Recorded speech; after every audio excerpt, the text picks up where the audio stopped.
Hello, everyone. Thank you so much for joining us tonight. I'm Sabrina Ashley. I'm the Special Projects Director here at Student Debt Crisis Center. We appreciate you all joining us for the Student Loan Repayment Workshop. We'll give it just a few minutes until we get started. Let folks join.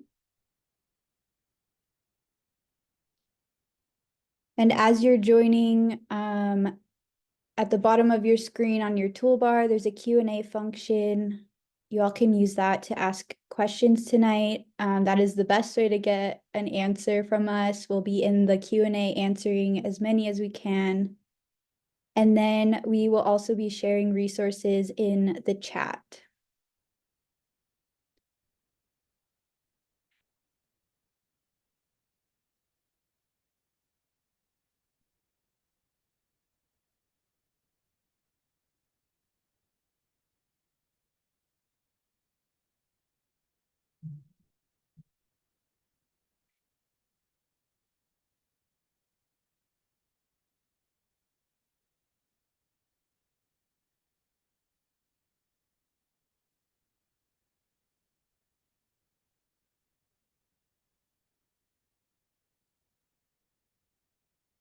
A few more people are joining. Welcome, folks. We're going to get started in just a second. I'll just remind everyone again to use the Q&A function. You can find that on your bottom toolbar at the bottom of your screen. We'll be sharing out resources through the chat. So if you have a question, feel free to use the Q&A function. That's the best way to get an answer. And we can go ahead and get started. So welcome again, everyone, to our Student Loan Repayment Workshop. We're very glad to be here. We'll get into it in just a second, but we are doing individual appointments if that is something that you're interested in to get some advice. And we're really happy to be doing that in partnership with Civic Nation. They've been a great partner in this. So if you've joined us through Civic Nation, welcome to a Student Debt Crisis Center workshop. And on today's webinar, this next slide.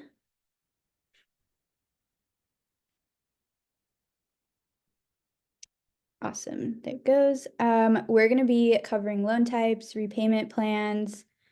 We'll go over updates on the SAVE lawsuit, and we'll get into some forgiveness options. We're going to be doing some how-to sessions on navigating studentaid.gov and also the PSLF help tool. So if you filled out an intake form before today's workshop, we really take into account all the feedback there. Most folks seem to need a refresher on those two things, so we'll go ahead and do that for you.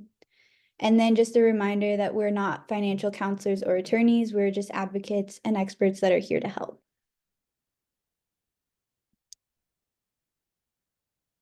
All right, and as I said, we are going to be doing a breakout or how-to session at the end of this workshop. We will go into understanding studentaid.gov and the PSLF or Public Service Loan Forgiveness Help Tool, and you guys will be able to ask questions in those breakout rooms, and we'll make those available to you at the end of this general workshop. And then there will be an opportunity for you to sign up for individual help session appointments with one of us. So make sure to fill out a intake form. That way we can get your information and send you a scheduling link. And then once again, if you're joining a little bit late, welcome. We're happy to have you here. Please use the Q&A function to ask any questions that you have. We'll be busy in there answering away. And then also just a disclaimer, any information shared on today's webinar pertains to the current guidelines and rules. That's of today, December 12th. This information is subject to change. We see changes all the time. And then also, if you have really specific questions, You can drop them in the Q&A, but the best way to get an answer for that and really understand your answer is through an individual appointment. Awesome. So let's go ahead and get into student loan types and servicers. We noticed a lot of you clicked that you're not quite sure where to start with your student loan situation. So this is right where you can start at studentaid.gov. So we're going to go through what loan types there are and your servicers. And on this next slide, we have broken down all the federal student loans that there are. We've got three main buckets here: direct loans, Perkins loans, and FFELP loans. For direct loans, those are newer loans. We have direct subsidized, direct unsubsidized, direct graduate plus, direct parent plus, and direct consolidation. A lot of loans there, but those tend to be eligible for more flexible repayment plans. Then we have Perkins loans. Perkins loans are no longer given out. They're typically held by an educational institution. And then also FFELP loans, which stand for Federal Family Education Loan Program loans. Very long name. We have subsidized Stafford, unsubsidized Stafford, FFELP Plus, and FFELP consolidation loans under those. Those loans are also no longer issued. They're typically held by, they can be commercially held or held by the Department of Education. On this next slide, we have student loan servicers. So if you have a student loan, you're going to have a student loan servicer. Your servicer can change more than once over the length of your loan, so don't be alarmed by that, but it is important to keep any documentation you have attached with that. We have listed out federal student loan servicers here. So we have Aidvantage, Ed Financial, Mohila, Nelnet, OSLA, CRI, AES, and Heartland. So if you have a federal student loan, you are going to be able to find it on studentaid.gov, and it will have one of these servicers listed next to it. If you have private student loans, we've listed a few bigger companies or banks that are held or hold private student loans, excuse me. So we have Discover, Navient, Sallie Mae, Wells Fargo, and SoFi. So if you are not sure what your student loan type is, if you have one of those as your servicers, it's probably private. And unfortunately, we're not going to be going over anything about private loans today. So how to use studentaid.gov. This is going to be a quick overview, and we'll get more into it in our breakout session. This is where you're going to go for all of your federal loans or program questions. You do want to make sure that you type it into your browser directly, www.studentaid.gov. Unfortunately, there are scams out there. So try not to Google it. You might come across a predatory site. Once you head to studentaid.gov, you're going to have this login page. Go ahead and enter your information if you have an account. If you have forgotten your username or your password, you can go ahead and click those buttons. You'll be guided through the process there, or you can create a new account if you haven't created an account yet. If you cannot get into your account, you can head to this website at the bottom here, studentaid.gov/fsa-id/help/recover-account. Or you can call this phone number, 1-800-433-3243, and they will help you get back into your account. So when you log into studentaid.gov, you're going to come to your dashboard, which is kind of your home page. The best way to find out about your loans is to scroll down just a little bit and hit that View Details button. Once you hit that View Details button, you will be brought to a screen, and we've just pulled a couple of screenshots from there. So it'll break down your loans in terms of principal and interest. If you see there on this top screenshot, it says total original amount awarded, $30,000. If you've consolidated your loans, that original amount awarded might be larger than what you actually borrowed because it's taking into account your consolidated new amount. If you scroll down on this page, you'll get to this loan breakdown page. This is going to be where you can view your loan details on in detail. That's really important there because a lot of folks can't find their servicer, they can't find the repayment plan. This is where you can find it. So scroll down. You can see here that we have two types of loans listed. One is at a $0 amount. That means that that is a loan that is either paid off or consolidated.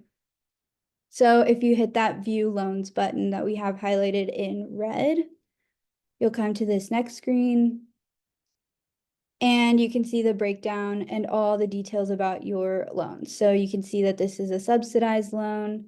You can see the loan borrowing date. You can see the loan status, which is in forbearance, the repayment plan, the interest rate, and the total balance.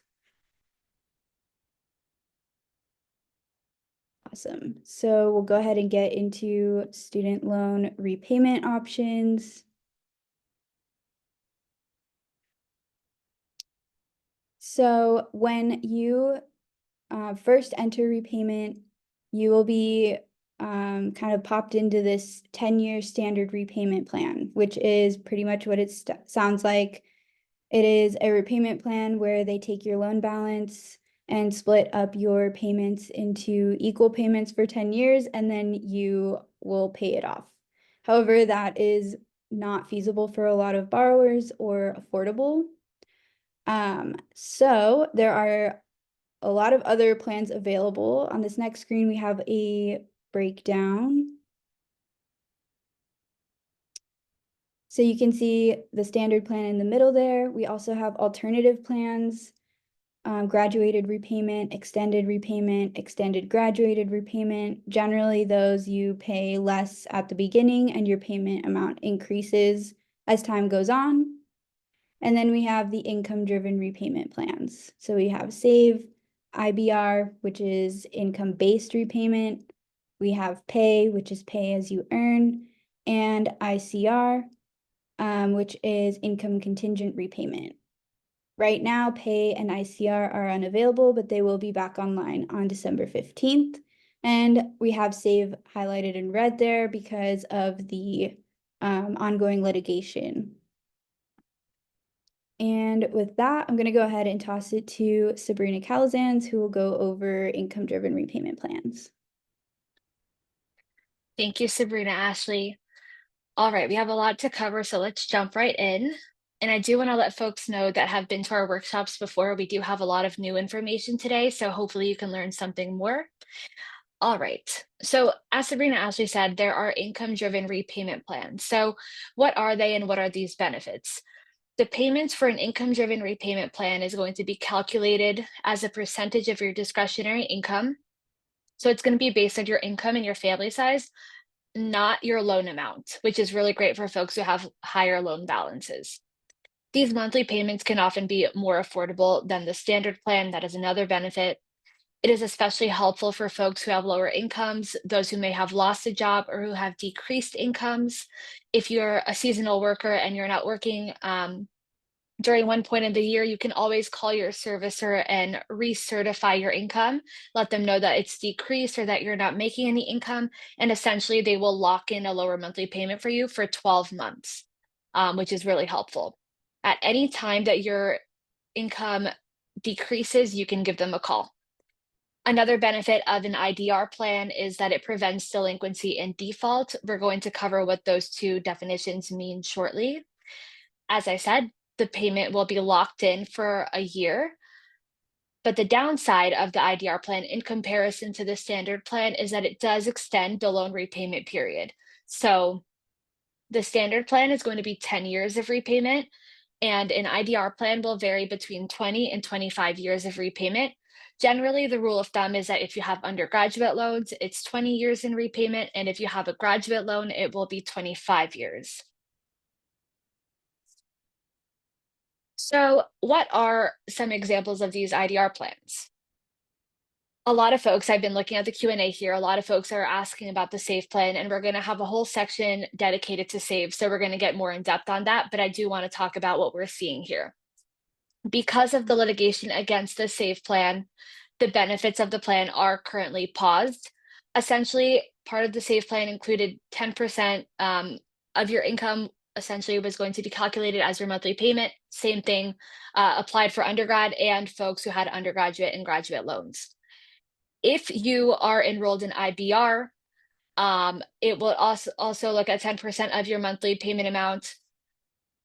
I do want to flag that for IBR, not everyone qualifies for income-based repayment plan.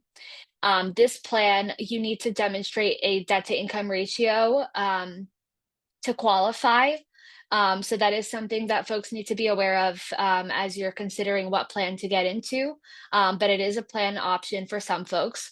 So if you borrowed after July 1st, 2014, it's 10% of your income. If you're looking at prior to July 1st, it's 15%. Another plan that exists is ICR, income contingent repayment. Um, it's really important to note that these plans will be back online December 15th. We know that there have been very limited options available right now. So that is going to be a lifeline for a lot of folks. So December 15th, you can expect to be able to enroll in ICR again.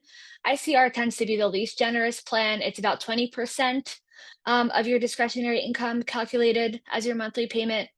And then there's pay as you earn, which will open up again December 15th. And not everyone qualifies again, just like IBR for pay. So again, there aren't as many options as we'd like right now, but with pay and ICR coming back online, it's really beneficial. And I do want to say that for ICR, if you have consolidated Parent Plus loans, you can still apply for it right now. So if you're looking to take action quickly, you can do so right now. So okay, so if you're considering going from SAVE into another plan, where do we start? Our recommendation is to go to studentaid.gov. If you go to the loan repayment tab at the top of the toolbar, you'll find the loan simulator. So what is the loan simulator? The loan simulator essentially is going to give you an overview of what you'll pay on all of the repayment plans. So you'll fill it out and essentially it should show you all of the plans that you would be eligible for. It would tell you what your monthly payment looks like, and you'll have a sense of what is the best option for you. So that's the loan simulator. If we go to the next slide here, we're just going to give you a few examples of what you can expect when you go through it. Once you click on the loan simulator, this is what's going to come up. You'll want to select, I want to find the best student loan repayment strategy. Once you click on that, it will start asking you questions such as, are you employed? Do you have dependents? Do you save for retirement? It's going to ask you a bunch of questions. You're going to select all that apply, and then you'll just continue answering those questions until you reach this page. Once you get to this page, it's going to essentially say, based on all of the answers you've provided, we estimate that you're going to pay this much per month, and it will show you the recommended repayment plan. For a lot of folks, the SAVE plan is the lowest monthly payment. However, if you want to compare that to other plans because you want to get out of SAVE, you can scroll past a little bit and then you'll see this button that's highlighted on the right-hand side. That says view and compare all plans. So once you do that, it will then show you the options. So if you're in SAVE, it's going to show you IBR if you qualify. If you don't, it will not pop up for you. And then I do want to flag for folks that with ICR and pay coming back online on December 15th, studentaid.gov is not going to be ready to go on the loan simulator. And that's really important. So you won't be able to go through here and find what your monthly payment is going to be on those plans. Our recommendation to you, and I know how annoying it is to call your servicer, but it is to call your servicer. You can call them and you can request that they tell you what your monthly payment is going to look like on both pay and ICR if you're eligible for them. So again, just give them a call, request that information because you will not be able to access it on the loan simulator.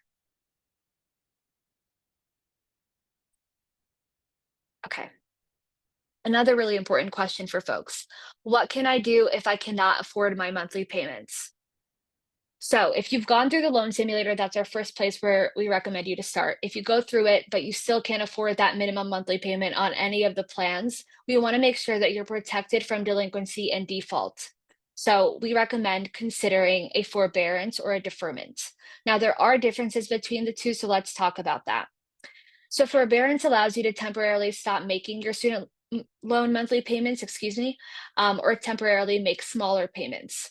You're not going to be making progress towards forgiveness or paying back your loan during that forbearance. So if you're working towards public service loan forgiveness or IDR forgiveness, you're not going to be getting credits for the time that you spend in a forbearance. And another downside to it is that interest does accrue while you're in a forbearance. Some folks may choose to pay the interest while they're in the forbearance and cover that so that you don't see that growth of your loan balance. But again, forbearance is an option. The other option, which is a little bit more specific as to who can qualify for this, is a deferment. Now, the deferment also allows you to stop making payments temporarily, and interest will also accrue.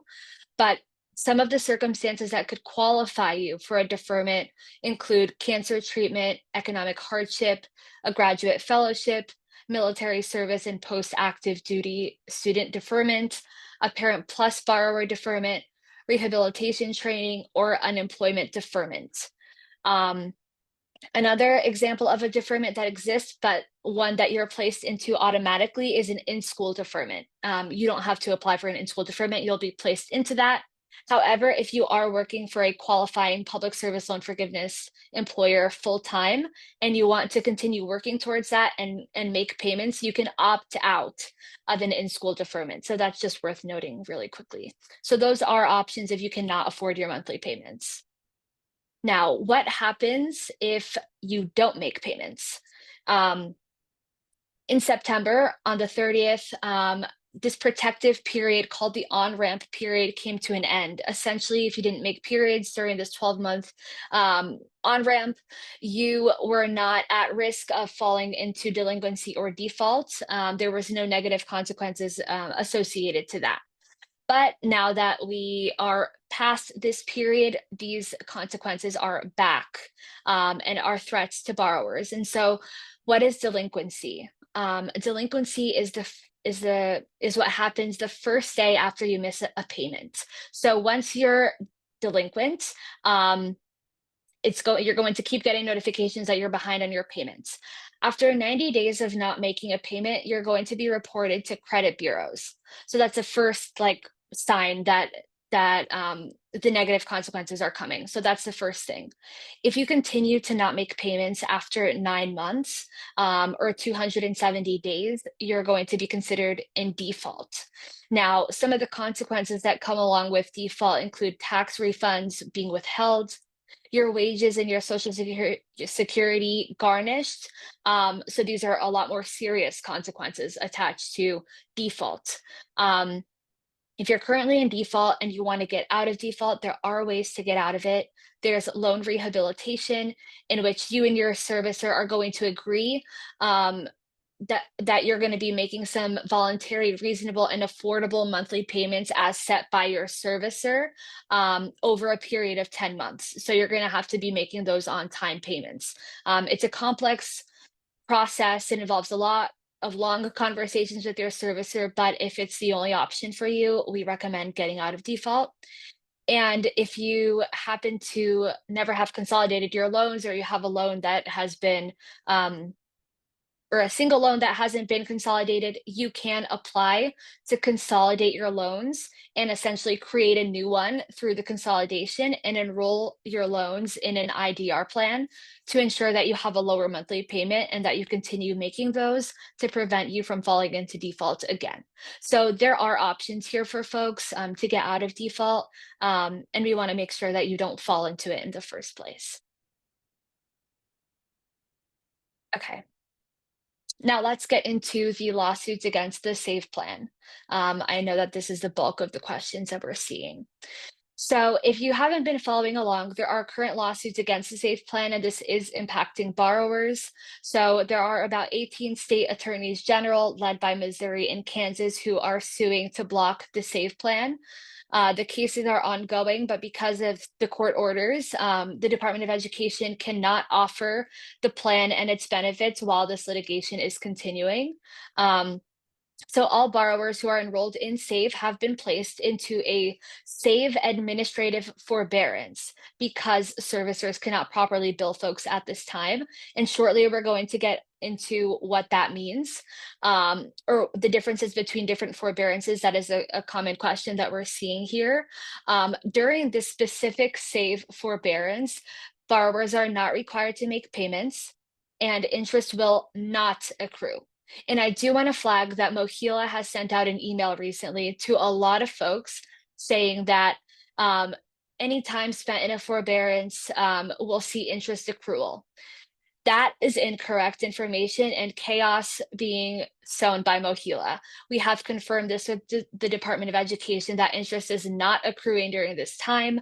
So if you get that email, I got that email as well. Do not be alarmed by that. That is incorrect information. Now, online and paper applications are available to folks trying to apply for SAVE. That is not our recommendation at this time. We're going to get into that shortly. And then you'll be placed into a forbearance until litigation is complete. Okay. Another really frequently asked question is, will I receive IDR or PSLF credits during this administrative forbearance? And unfortunately, you will not. So PSLF and IDR credits will not be counted while in this forbearance. We have heard of folks that if you have reached 120 credits for PSLF, or you're supposed to, while you're in the SAVE plan, you can take advantage of something called the PSLF buyback, but you need to be at 120 credits.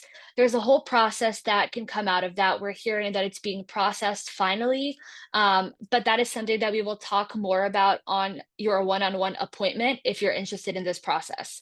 It is very confusing and we have limited amount of time. So if borrowers would like to receive monthly credits for PSLF and IDR and you don't want to go or you're not eligible for the PSLF buyback route, you may want to consider enrolling in another IDR plan. Now, if you are applying for an IDR plan, what is happening is there is essentially a pause on the processing of IDR plans. And so you're supposed to be placed into a 60-day period, a 60-day processing forbearance, essentially. If your servicer does not place you into that processing forbearance, you can call them and request or demand to be placed into one because that is your right. If you apply for an IDR plan, you are supposed to be placed into the 60-day processing forbearance period.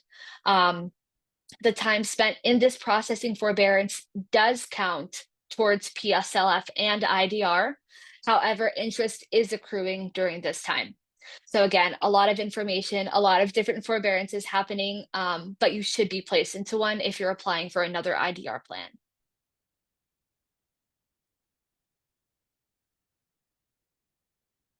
Okay.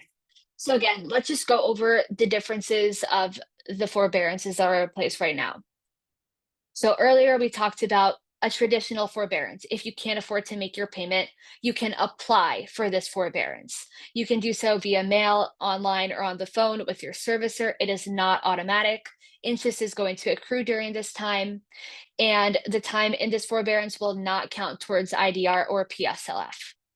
If you're in the SAVE forbearance, that means you were enrolled in the SAVE plan. You were automatically placed into this. It was involuntary without an application. All 8 million folks who are enrolled in SAVE were placed into this by their servicer, by your servicer. No payments are required during this time, and interest is not accruing during the SAVE administrative forbearance. However, you are also not receiving PSLF or IDR credits. If this is a concern for you, you may want to switch into another IDR plan. If you switch into another IDR plan, you should be placed into a processing forbearance.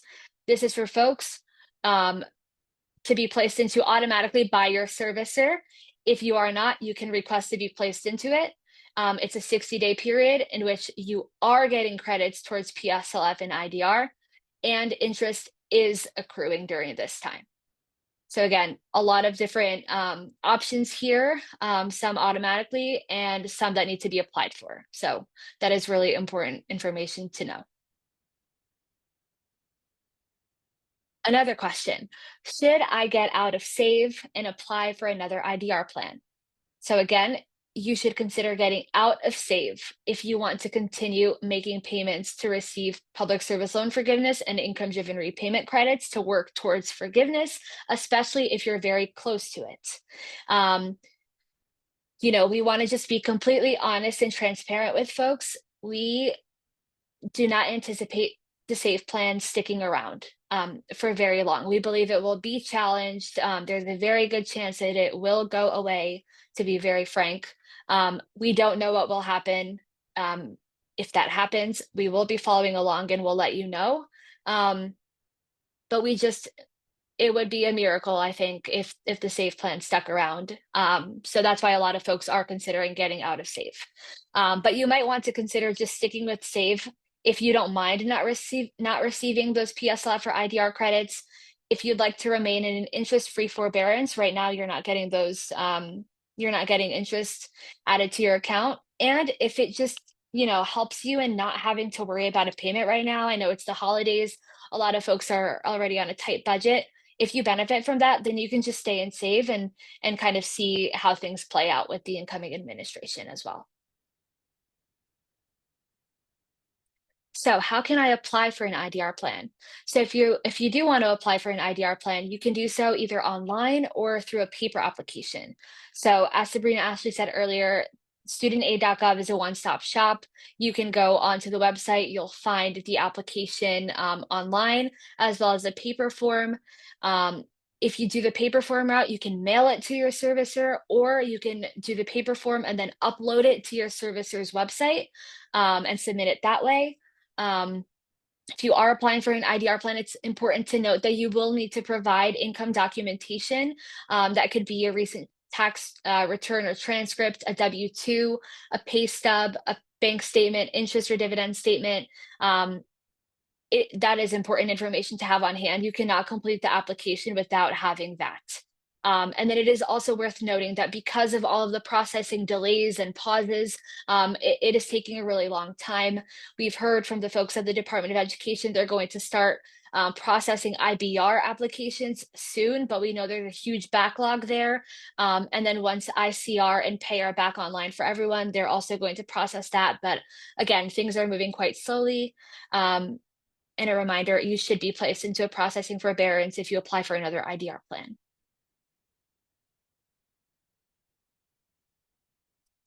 And again, just a reminder, if you're applying for an IDR plan, make sure that you have this information on hand with you. So you'll want to have your permanent and or mailing address information, family size information, employment information, and employer address, the income documentation. And it's important to note that even if in the past on studentaid.gov or on the phone or however, you've opted in to IRS integration in which the Department of Education and the IRS can communicate with one another so that they can automatically figure out your payments and everything, you are still required to provide income documentation at this time. That is just the process right now. We don't know if that's going to change, but everyone is required to provide information at this time. Parent Plus loans. We also don't want to forget how many parents are impacted by Parent Plus loans. So let's talk about what options are available to you. All right. So one of the downsides of Parent Plus loans or the cons compared to other student loans, even though we believe Parent Plus loans should be treated exactly like other student loans, is that there are limited repayment options. The only option besides the standard plan for a Parent Plus loan is the Income Contingent Repayment Plan, ICR. In order to qualify for this plan, you do need to consolidate your Parent Plus loans into a direct consolidation loan. Once you do, you will be able to enroll that in ICR. Now, ICR has a repayment period of 25 years. Each year, you need to recertify your income and family size as you do with all of the other repayment plans. If you don't, there are going to be consequences, such as increased monthly payments and interest capitalizing events. And your payment for ICR is going to be the lesser of two things. It'll either be what you pay on a repayment plan with a fixed monthly payment over 12 years adjusted based on your income, or 20% of your discretionary income divided by 12. So that is the only option, unfortunately, available to Parent Plus loans if you don't want to stay in the standard plan. Phew. All right. So that was a lot of information that we just shared, and we really do want to take a moment to just breathe and just grab some water or stretch or whatever it is that you want to do. But we do have a special guest. So I do want to introduce Brian Harnsberger. Brian is a licensed psychologist and co owner of a local Massachusetts psychology practice with his wife. He graduated from William James College with a doctorate in psychology and a mountain of student debt. Much of his clinical interests are helping individuals navigate complex living problems, such as the negative effect of student debt on a person's mental health. So Brian knows what it is to have student debt. He knows how overwhelming all of this is. And we're just going to take a minute or two to just take a breather. So Brian, I'm going to toss it over to you. Thank you so much, Sabrina. Um, Look, I know this was a lot, so we're really just hoping to kind of reset our central nervous systems right now. So what I want you all to do right now is as you take a break, if you want to step away, do whatever you need to do. But right now, let's just try to focus on some breathing to help calm the mind, relax the body, and bring awareness to this present moment. So first, let's start by finding yourself a very comfortable position. You can either sit with your feet flat on the floor and your hands resting gently on your lap, or lie down if it feels better for you. If you can, try to close your eyes, or if you prefer, just soften your gaze, just look towards the floor. So now I want you to take a moment to notice how your body is feeling. I want you to feel the weight of your body pressing into the chair and onto the floor. Let your shoulders drop away from your ears.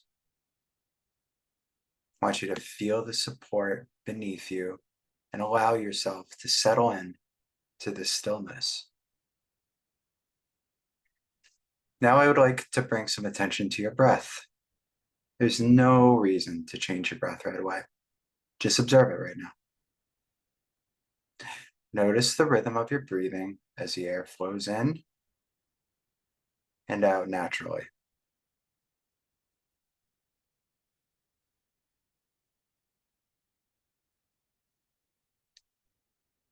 Now I want you to start beginning to deepen your breath. Start by giving yourself one big, massive exhale. Really let out that sigh. Do it one more time.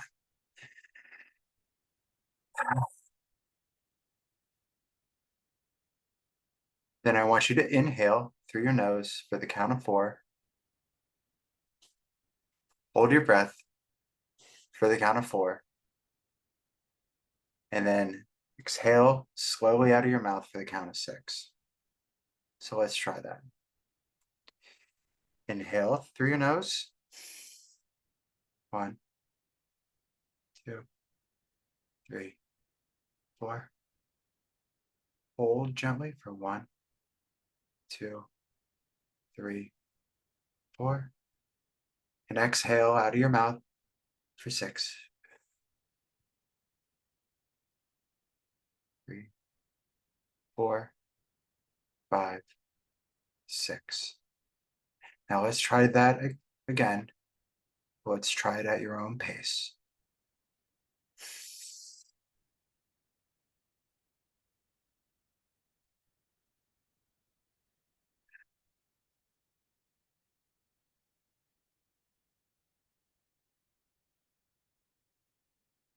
Nice. Try it again.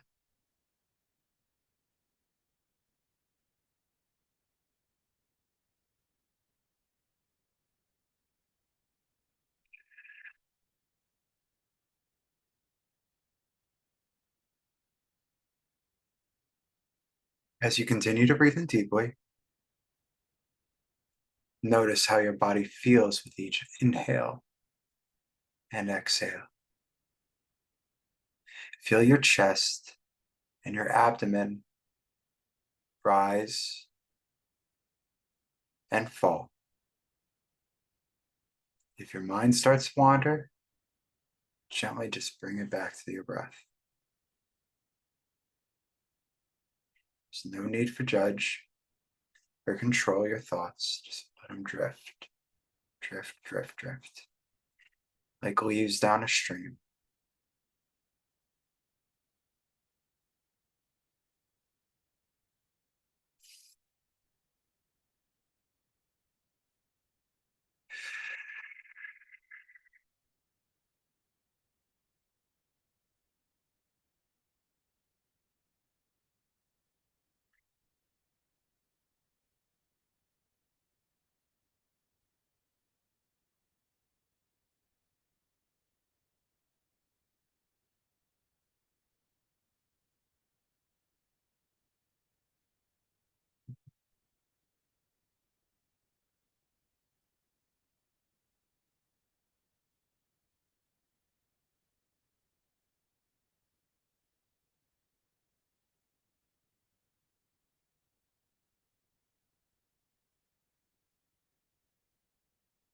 Keep breathing at your own pace.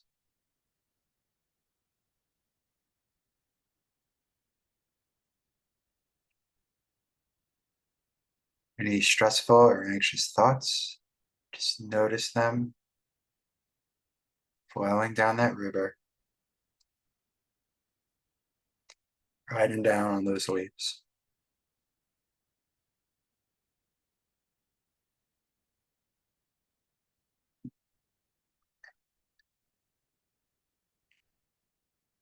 We'll take one more minute, just simple breathing, and then we'll bring it all back. But I want you to continue your breathing. 4, for 4,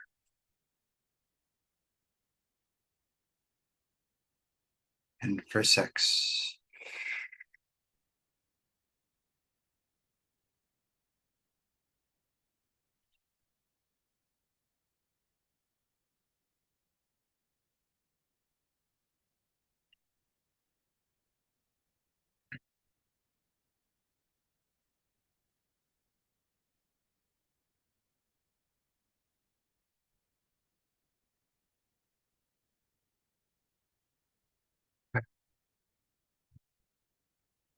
Now let your breathing return to its natural rhythm.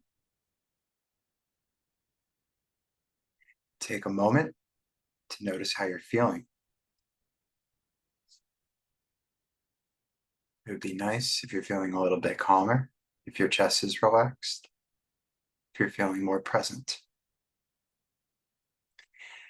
When you're ready,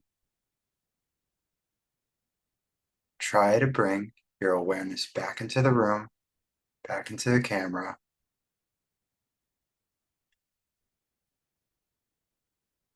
Wiggle your fingers and your toes. And when you're feeling ready, gently open your eyes.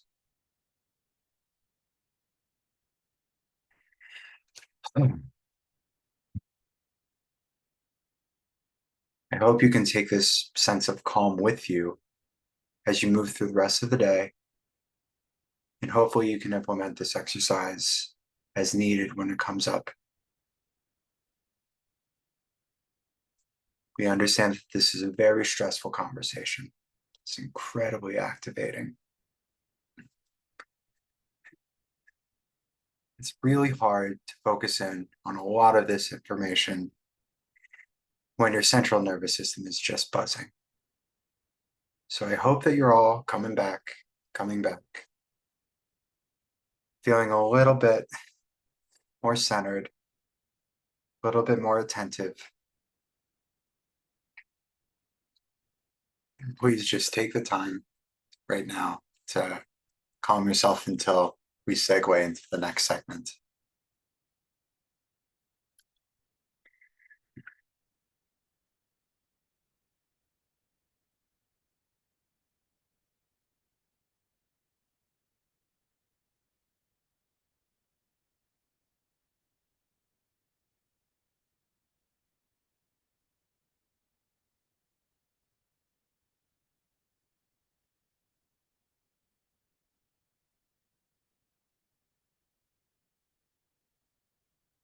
Wow, I'm looking over all these messages and just the level of stress and pain. I'm so sorry, everyone. I know what it's like. I know what it's like. I really hope that with leaders like Natalia, like Sabrina Ashley, and others like from SDCC, that they can help navigate you through these times.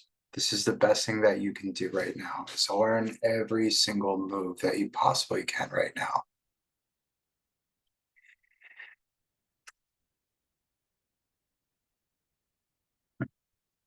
Okay.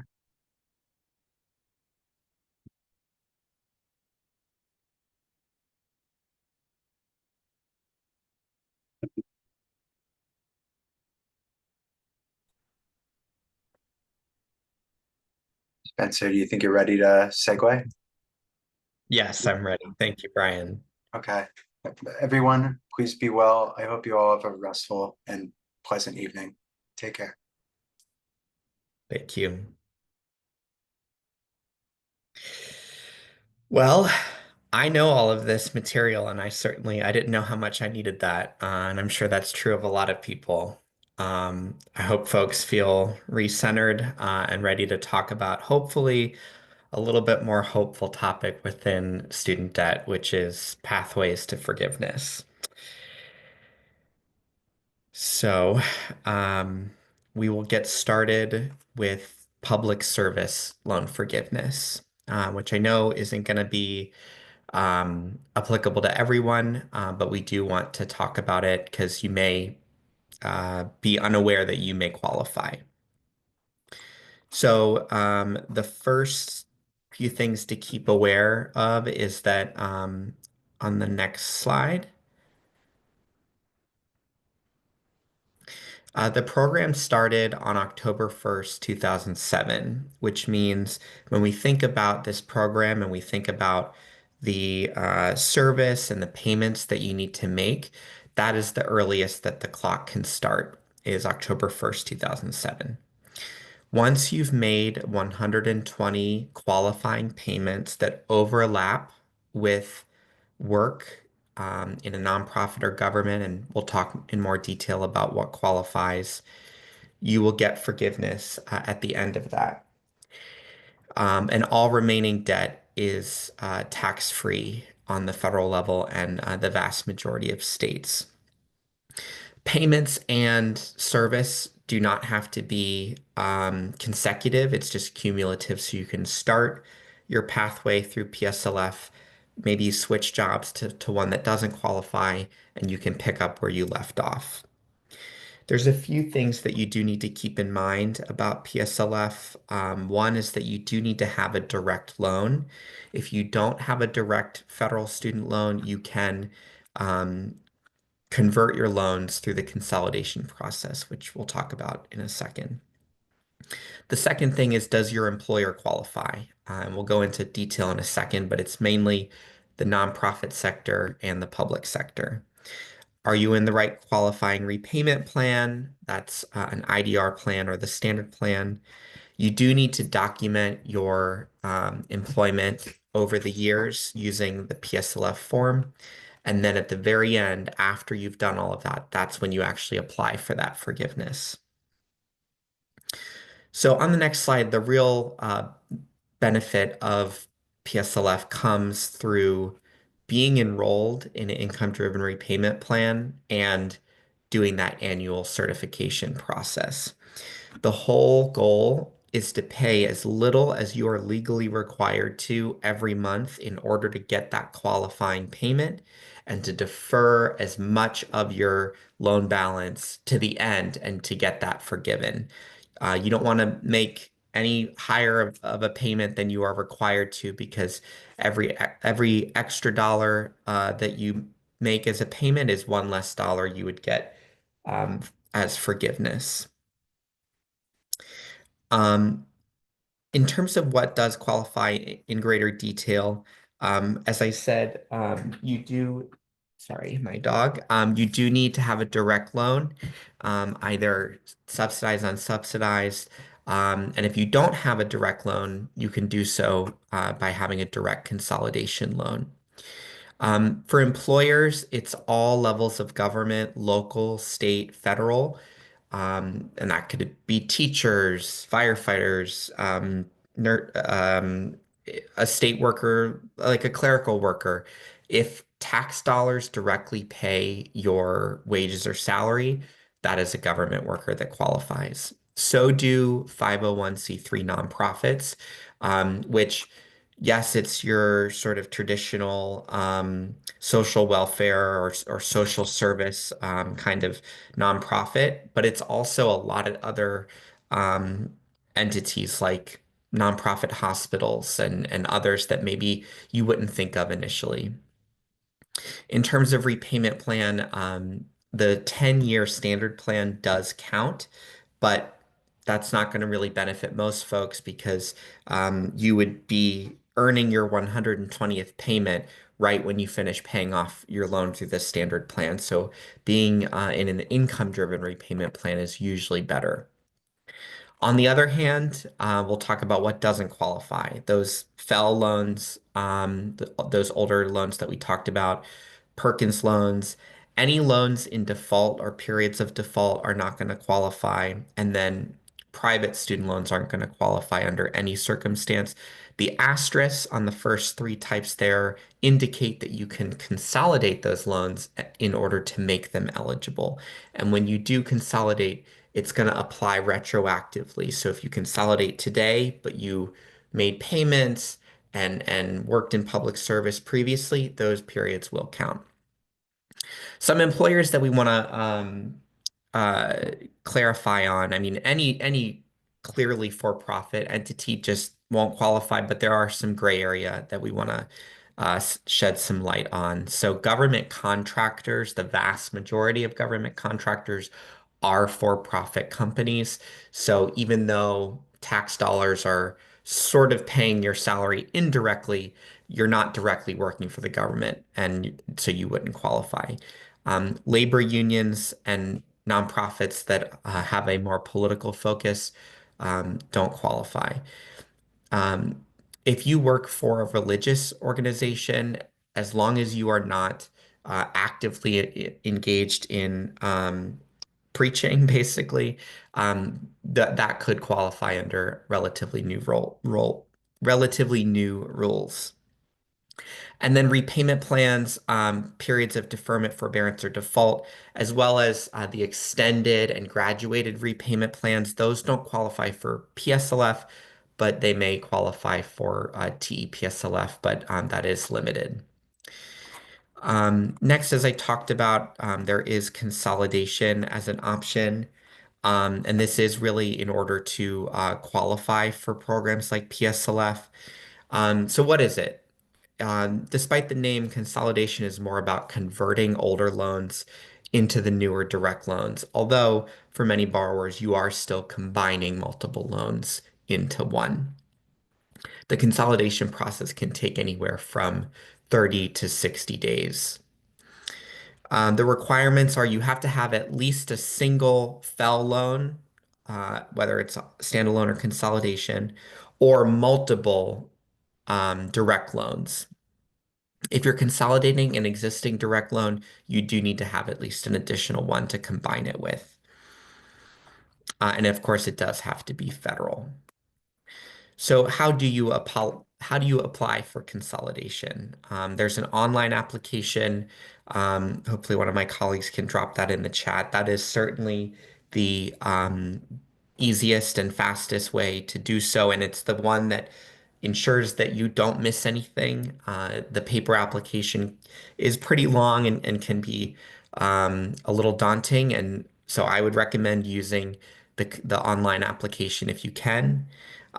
If you can't use the online application for whatever reason, you do need to attach a repayment plan application to that, either selecting those sort of alternative plans, but for most borrowers, you're going to want to be in an income-driven repayment plan. So really, you're sending in two applications when you fill it out on paper, consolidation and income-driven repayment. So now we've talked about PSLF, want to talk about some other, maybe less common forms of loan forgiveness and cancellation. The first batch is a total and permanent disability discharge. This is for borrowers who have a total permanent disability. You need to provide, it does provide full forgiveness if you are able to show that either through the VA, the Social Security Administration, or as an independent medical professional. And there's a form that those medical professionals can fill out. Through the government, through the VA and SSA, there is some automation, but you also can apply separately. There is a 3-year monitoring period, so if you apply, you do have to wait 3 years in order to have your loans discharged. Borrower defense to repayment, folks may have heard of this. It's kind of been a long saga over the many administrations over the years.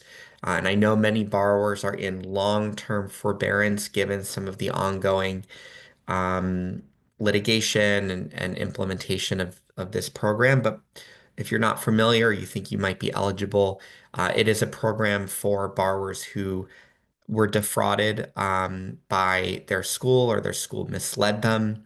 And so you can have your loans discharged through that process. Some are done so at the school level, in that if you enrolled at a school during a certain number of years, all of those borrowers could get sort of automatic forgiveness through the program, but you also can apply on an individual basis. Next are a few others. There's closed school discharge. So if your school closed while you were enrolled or immediately after you were enrolled, you can get your loans discharged. False certification is if your school signed you up for a loan that you really weren't eligible for.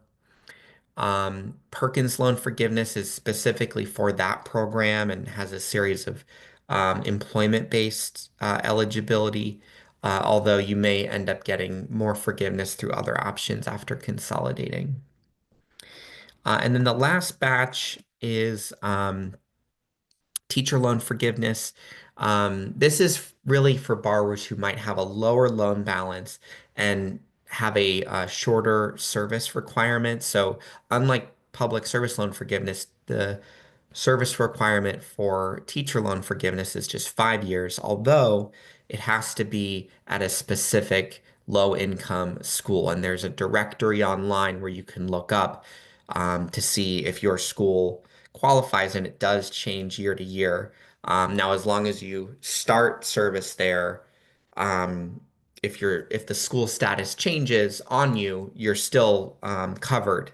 You're still going to be eligible even if your school's status changes, but you do have to at least start working there while it had that status. You can either get 5,000 or 17,500 of forgiveness, depending on your what level of school you're teaching and what subject. And you can find the details of that online. Again, this is for borrowers who might have lower balances. Otherwise, public service loan forgiveness may be a better option for a lot of educators.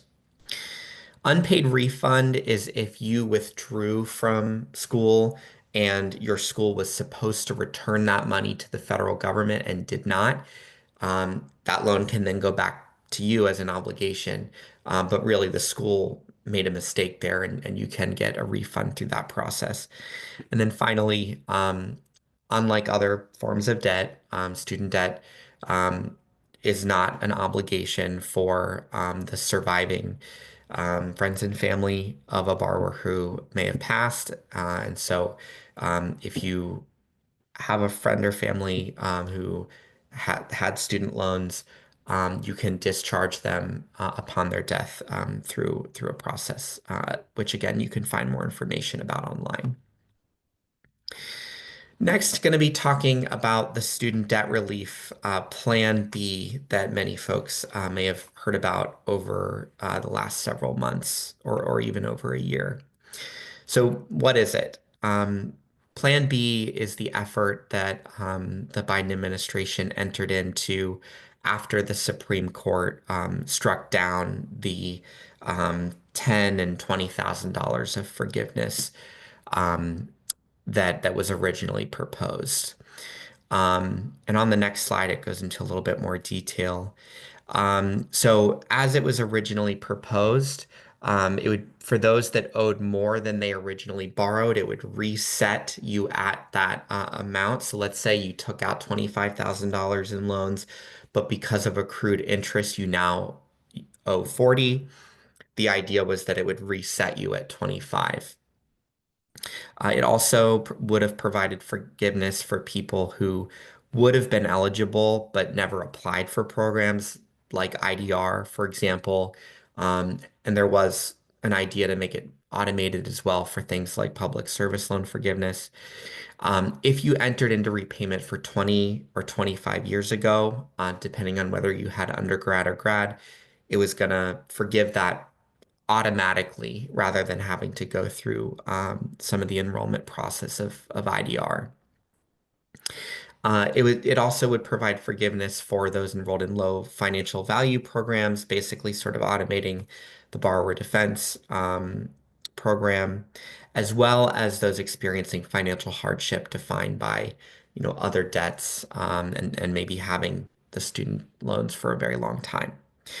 The proposed rules went through a public commenting period, but before they were even finalized, there was a legal challenge against them, and a judge basically said that they proactively could not even go into effect.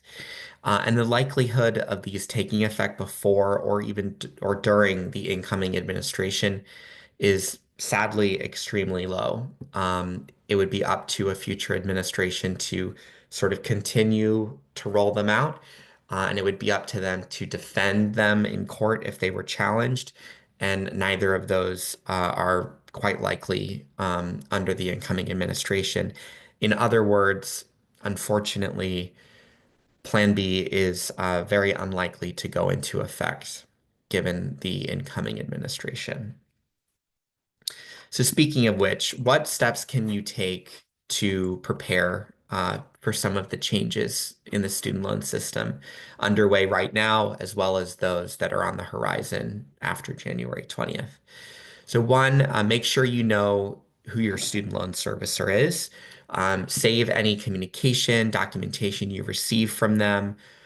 Print, download, screenshot, and save any information that details payments, PSLF credits, especially for anyone that's filled out at least one PSLF form. There's a counter, a little tracker on your studentaid.gov account. You want to take a screenshot of that to show the credits that you have right now that you've locked in to ensure that there's no funny business of recalling those credits in the future.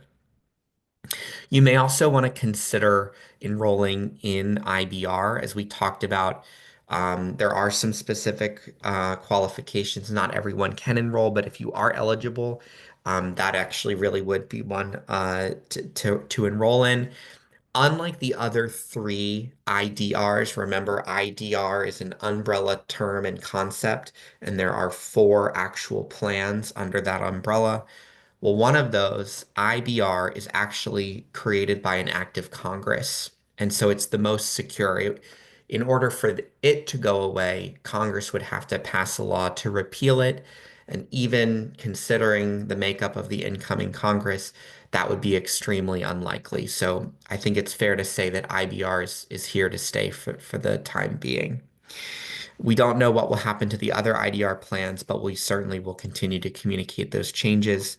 And to find out whether you qualify for IBR, use the loan simulator on studentaid.gov. I want to close things out by just reminding folks to be aware of debt relief scams. We always encourage you to actually type in studentaid.gov instead of maybe Googling it.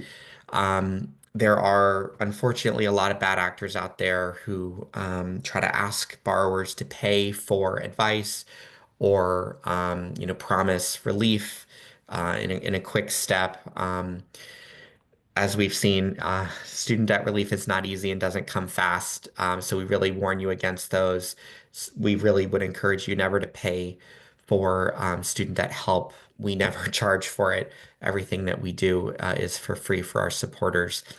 So just be mindful of that and know that you can always get free help from your student loan servicer, even though I know it's really can be burdensome to call and then the waits are long. Um, that's the better route, as well as using us as a resource. If you do have issues or complaints, you can submit an issue through the Student Loan Ombudsman's office. They can help resolve discrepancies with loan balance and payments, be your sort of an independent arbiter between you and your servicer. If you feel like you'd benefit from filing a complaint, you can email ombudsman@ed.gov, and I think that one of my colleagues will put that in the chat. That is the best place to send those. And then closing things out, we've got a list of resources here and the actual links, studentaid.gov, various applications, as well as more information about programs like the IDR account adjustment and some of the other programs that we talked about. In terms of next steps tonight, so just one, you want to join a breakout how-to session. For those that will be doing the understandingstudentaid.gov session, you'll stay here. For those that are going to the public service loan forgiveness, that will be a separate breakout. In terms of sort of the broader next steps, you will need to fill out an intake form if you've not done so already. I think most folks have, but if you haven't, please do so. That is how you will be able to make an appointment with myself and my colleagues. We do the virtual one-on-one appointments, but you have to fill out the intake form first, and we'll share that in the chat. And it's certainly been shared over email. It's in your inbox as well. So some more information about the breakout sessions. As I mentioned, the first one, the one that will be the one here in this room, is understandingstudentaid.gov and the Q&A. So if we could just go to the next slide, folks can be able to determine what those are. So in this breakout, you'll learn how to use your dashboard, find out more about your student loan situation. This is especially helpful if you feel like you're really lost, don't know where to start. It'd be best to stay in this room and we can help you level set and get a good baseline of understanding. If you have ever filled out a public service loan forgiveness form or you think you might be eligible, will be joining me. I'll be going in the breakout to help walk through the PSLF help tool that will allow you to start that process tonight. So with that, I'm going to head to my breakout and I'll turn it over to Sabrina. Thanks, Spencer. As Spencer just said, if you want to learn more about public service loan forgiveness and ask those questions, you can select the breakout room option on Zoom. That should be on your toolbar at the bottom. So if you'd like to go to that, you can select that right now. I'm going to give folks another minute to make that decision. And if not, I'm going to stick around here and we're going to navigate studentaid.gov together.